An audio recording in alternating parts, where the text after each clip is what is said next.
salamat mga kapatid na gaganak po kami na pinalik na kami ng Panginoon.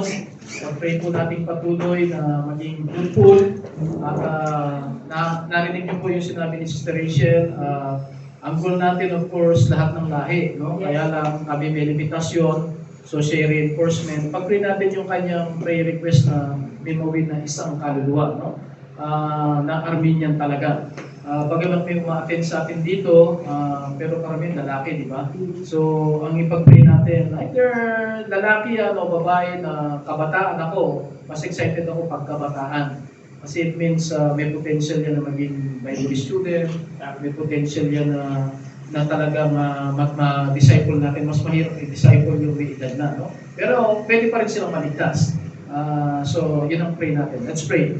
Panginoon, salamat po sa tagumpay ng gawain, even sa first Sunday po namin na nakaranas po ng another worship service kasama po mga kapatiran. Salamat po sa kanilang pagpupunyagi, sa kanilang pagtityaga, sa kanilang paghihintay. At alam po namin na ito hindi nawala ng kabuluhan.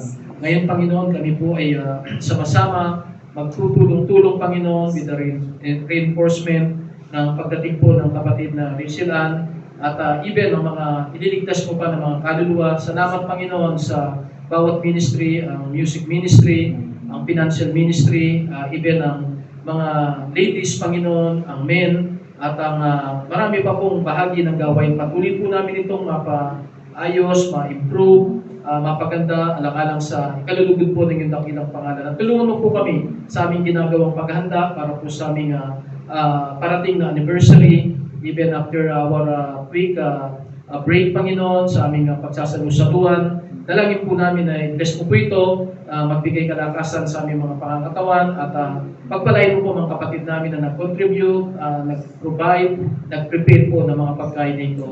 At ang mga kapatid namin na uwi po sa kanyang tahanan, ito din po patuloy na mag-bless, mag-iingat, at muli mo po kaming alalayan sa buong isang linggo until makabalik po kami, Lord's willing, this coming next Sunday, Panginoon, para gawin muli ang pagsamba in Spirit and in truth. Ang lahat ng ito ay aming hiling at dalangin, puno po ng pagtitiwala at salamat, alang-alang sa makapangyarihang pangalan po na aming Panginoong Jesucristo. Amen. Amen.